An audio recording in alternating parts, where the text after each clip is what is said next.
एक गरीब लड़की एलीट स्कूल में सिर्फ एक टैलेंट के सहारे, लेकिन उसके अंदर छुपा है एक अंधेरा पास्ट। जब उसकी जिंदगी में आता है एक स्ट्रिक्ट और डेंजरस टीचर, तब शुरू होती है एक टबू और इमोशनल लव स्टोरी जो आपको टूर कर रख देगी। ये सिर्फ प्यार की कहानी नहीं है, ये एक लड़की के पेन और सर्वाइवल की कहानी है। हेलो फ्रेंड्स, आज हम popular American romance novelist पैम Godwin द्वारा लिखी गई उनकी dark romantic novel dark notes की कहानी को सुनेंगे।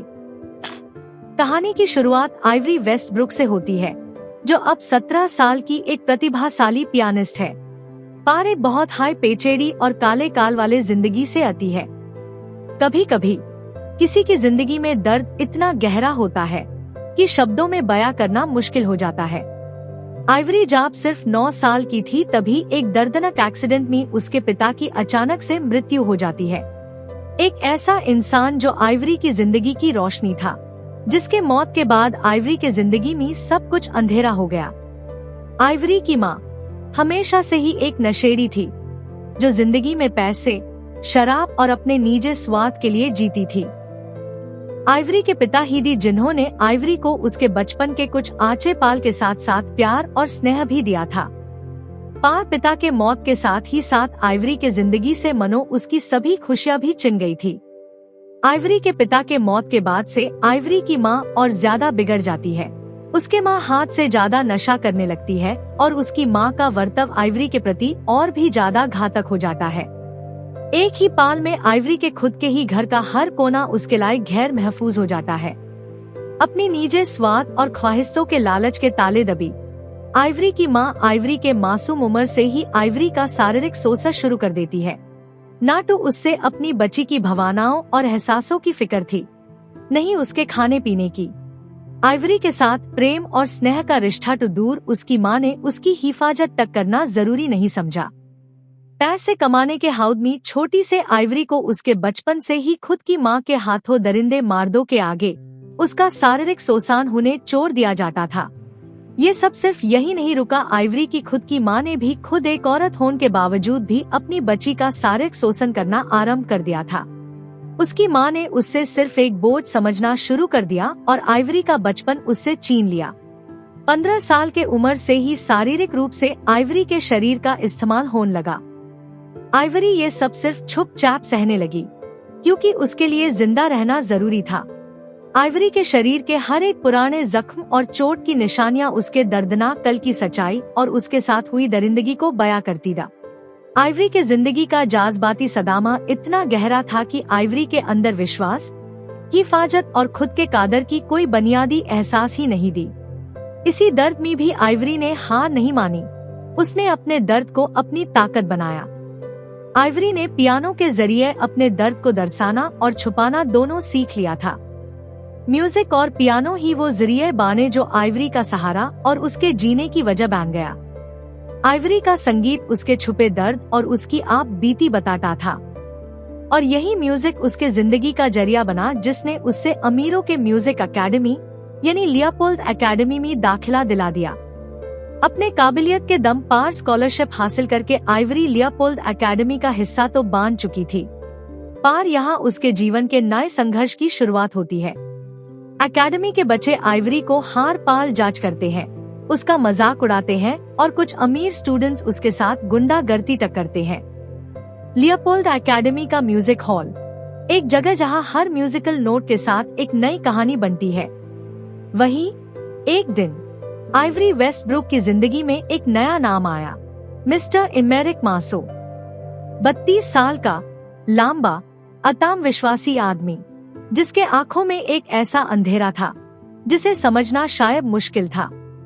मासो एकेडमी का नया म्यूजिक टीचर था, लेकिन उसके मौजूदगी का एहसास ऐसा था मानो किसी ने एक शांत तूफान को एकेडमी के क्लास में छोड़ दिया हो। ठीक आइवरी की तरह ही मासो एक उलझे कल से आता था।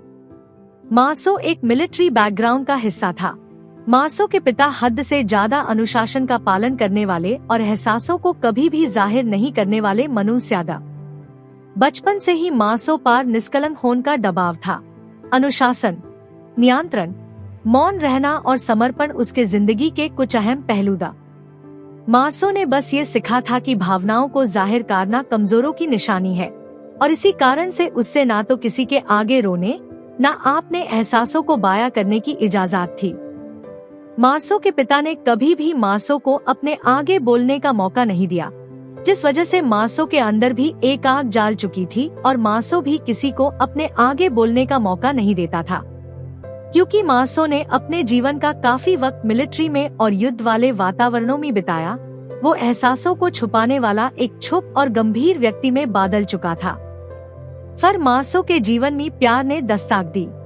जहां मार्सो ने अपने रिश्ते के लिए हदों को पार किया, लेकिन मार्सो के इसी प्यार ने उससे सिर्फ धोखा दिया। इस वाकया ने मार्सो का भरोसा तोड़ दिया था।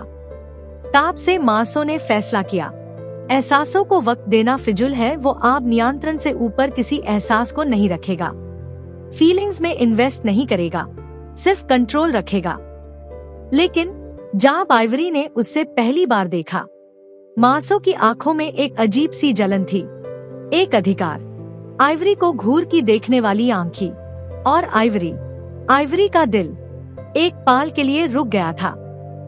आइवरी ना तो कुछ समझ पाई, ना ही मार्सो को अनदेखा कर पाई। मार्सो ने आइवरी की पियानो से निकले धुनों को ध्यान से सुना। ये पहली बार था जब किसी ने आइवरी के संगीत के धुनों के पीछे छुपी उसकी कहानी को महसूस किया। और फिर मार्सो ने आइवरी से कहा, you play like you are hiding something. तुम ऐसे धुन बाजा रही हो मानो तुम कुछ छुपा रही हो। आइवरी के लिए ये सिर्फ कुछ शब्द नहीं था, ये एक भावना थी। पहली बार किसी ने आइवरी के अंदर छुपा दर्द पार नजर डाला था, वो भी बिना कुछ पूछे। उस पाल से शुरू हुआ एक खतरनाक आकर्षण की कहानी, एक ऐसे रिश्ते की कहानी जहां दोनों को बीते कल का दर्द दोनों को करीब लाने और जोड़ने वाला था। लेकिन यह वही रिश्ता था जिसे समाज ने हमेशा रोका था। ये एक शिष्या और गुरु के बीच रचे जाने वाले निषिद्ध प्रेम की कहानी का आगाज था। आइवरी ने सोचा मिस्टर मार्सो सिर्फ एक टीचर है, लेकिन उससे क्या पता था कि ये टीचर उसके दिल का सबसे बड़ा इम्तिहान बनने वाला है। ना जाने क्यों जिन रिश्तों का होना मना हो, वही सबसे गहरे क्यों होते हैं। कभी कभी जिंदगी में हमें कुछ ऐसे लोग मिलते हैं जिनके साथ होना गलत होता है, पर उनसे दूर रहना उससे भी ज्यादा मुश्किल होता। आइवरी और मिस्टर मार्सो के बीच का रिश्ता भी कुछ ऐसा ही था। वो महज एक आकर्षण नहीं था, वो एक खिंचाव था, दर्द और आकांक्षा के बीच का खिंचाव। आइवरी एक टूटी हुई लड़की थी, लेकिन उसके अंदर एक आग थी, एक जुनून था, और मार्सो ने उस आग को पहचान लिया था। मार्सो उसके संगीत के धुनों में छुपी हर चीख सुन पा रहा था। वो उसके धुनों से उसके बीते कल के दर्द को महसूस कर पा रहा था। क्लासरूम का शांत वातावरण, म्यूजिक प्रैक्टिस के दौरान एक दूसरे से मिलती नजरी और छुपे हुए एहसास, सब कुछ धीरे धीरे उनके बीच के आकर्षण को तेज हवा दे रही थी। मार्सो का अनुशासन आइवरी के लिए उससे परेशान करने वाले बच्चों से एक सुरक्षा कवच बन गया, और आइवरी की मासूमियत मार्सो के लिए आइवरी को पाने का लोभ बन गई। उनका बीच का ये एहसास सिर्फ शारीरिक नहीं था, वो भावनाओं से जुड़ रहे था। ये एहसास एक इबादत थी, लेकिन सबसे बड़ा सवाल था, क्या उनके बीच का आकर्षण सही था? और फिर एक दिन उनके बीच की वो दीवार टूट गई, जिसका तोड़ना दोनों जानते थे कि गलत है। एक पियानो सेशन की बाद जब आइवरी की आंखों में आंसुओं से ज्यादा सवाल था, मार्सो ने आइवरी का हाथ पकड़ते हुए उससे बिना कुछ कहे उससे वो एहसास से सामना कराया जो आइवरी ने कभी महसूस ही नहीं किया था। वो एहसास था प्यार की कोमलता का। उस रात उनका रिश्ता सिर्फ टीचर स्टूडेंट का नहीं रहा, वो दोनों एक दूसरे के दर्द का मरहम बन गए थे। आइवरी के आने तक मार्सो सिर्फ एक संरचित जीवन जी रहा था, जहां वो बिना एहसासों के बस अनुशासन के साथ चल रहा था। मार्सो इतना सशन प्रिया आइलाइलिए था क्योंकि उससे लगता था नियंत्रण ही उसका सुरक्षित वातावरण है। लेकिन जब उसने आइवरी के अंदर भी खुद से मिलता हुआ दर्द को महसूस किया, वो टूटने लगा। आइवरी मार्सो के लिए सिर्फ एक प्रतिभाशाली शिष्या नहीं थी, वो मार्सो के खुद के टूटे हुए अतीत का एक आईना थी। आइवरी का साथ मासो के मारे हुए एहसास को एक बार फिर जगाता था और मासो को दिखता था कि कैसे दर्द को संगीत में बदला जा सकता है और नियंत्रण से ज्यादा दर्द का भरना जरूरी होता है। लेकिन ये मरहम समाज के लिए एक जुर्म और उनका रिश्ता निषिद्ध था। अपने दर्दनाक कल के जख्मों के बावजूद भी आइवरी इस कोमलता के एहसास से जूझ रही थी और प्यार करना सीख रही थी। और मासो अपने मारे हुए एहसासों के बावजूद भी आइवरी के लिए वो खास व्यक्ति बन रहा था जो आइवरी के अंदर के छुपी रूह को समझता था। हर एक प्रेम की दास्तान को आखिर सोलो की लापटों को चेयर कर गुजरना पड़ता है और इसी तरह से आइवरी और मासो के रिश्ते की इम्तिहान की घड़ी आती है। कुछ सच ऐसे होते हैं जो दुनिया बर्दाश्त नहीं कर सकती। आइवरी और मासो का रिश्ता छुप छुप के जीने वाला नहीं था और ये रिश्ता आखिर कब तक ऐसे छुपता। एक दिन उनका सच आखिर सामने आ ही गया। एक ईर्ष्यालु बच्चे ने आइवरी और मासो के बीच की बन रहे प्रेम के रिश्ते के कुछ खास लम्हों को रिकॉर्ड कर लिया और पूरे स्कूल में वायरल कर दिया।